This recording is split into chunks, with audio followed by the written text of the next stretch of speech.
Assalamualaikum warahmatullahi wabarakatuh. Perkenalkan, nama saya Jessi Febiarti, saya dari kelas 11 IPS 3. Selamat HUT Kemerdekaan Indonesia 17 Agustus 1945. Saya akan menjelaskan tentang Kerajaan Sriwijaya. Letak geografis. Dari prasasti-prasasti yang ditemukan dapat diketahui bahwa letak Kerajaan Sriwijaya di wilayah Sumatera bagian selatan diperkirakan pusat pemerintahannya terletak di tepi Sungai Musi atau di sekitar kota Palembang sekarang. Dari tepian Sungai Musi, pengaruh Kerajaan Sriwijaya terus meluas mencangkup Selat Malaka, Selat Sunda, Selat Bangka. Luas wilayah laut yang dikuasai Kerajaan Sriwijaya menjadikan Sriwijaya sebagai kerajaan maritim yang besar. Sumber sejarah. Sumber sejarah mengenai Kerajaan Sriwijaya dari dalam negeri. A. Prasasti Kedukan Bukit. B. Prasasti Telaga Batu. C. Prasasti Talang Tuo. D. Prasasti Karang Berai. Sumber dari luar negeri. Sumber dari luar negeri yang menerangkan Kerajaan Sriwijaya adalah berita Cina, berita India, dan berita Arab. Kehidupan politik dan pemerintahan. Sejak abad ke-7, Kerajaan Sriwijaya mulai melakukan perluasan wilayah kekuasaan. Perluasan wilayah kekuasaan dimulai dari Minangkabau ke daerah sekitarnya.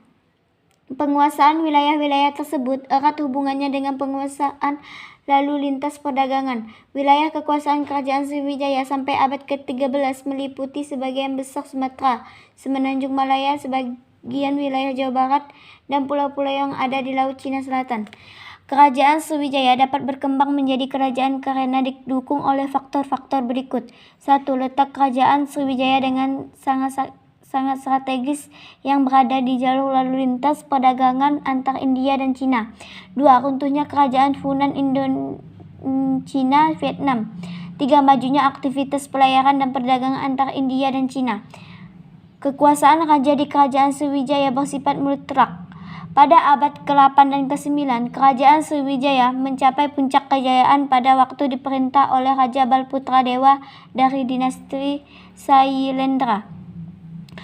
Raja Balputradewa merupakan raja yang cakap untuk pemerintah dan berhasil menjadikan Sriwijaya menjadi kerajaan besar.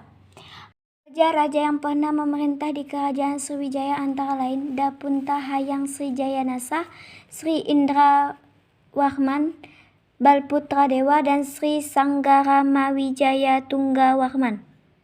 Berikut hal-hal menyebabkan kemunduran Kerajaan Sriwijaya.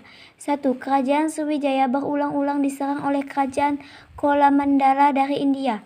2. Kerajaan taklukan Sriwijaya, Ligor, Tanah-Kra, Pahang, Jambi, dan Sunda banyak yang melepaskan diri dari Sriwijaya. 3. Terdesak oleh perkembangan kerajaan di Thailand yang meluaskan pengaruhnya ke arah selatan Semenanjung Malaya. Kehidupan ekonomi. Salah satu faktor penyebab Kerajaan Sriwijaya disebut kerajaan maritim adalah Sriwijaya menitik beratkan perekonomiannya pada kegiatan perdagangan antar pulau dan antar kawasan. Kerajaan Sriwijaya merupakan kerajaan maritim yang menguasai perdagangan di wilayah perairan Asia Tenggara. Kehidupan sosial. Untuk meningkatkan kehidupan sosial, masyarakat Kerajaan Sriwijaya mengadakan hubungan dengan kerajaan di sekitarnya dan mengembangkan pendidikan.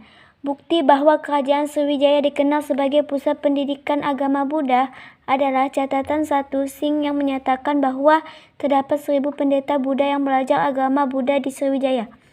Bahkan 1 Sing menyerahkan kepada pendeta Cina agar belajar terlebih dahulu di Sriwijaya sebelum melanjutkan pendidikan di India.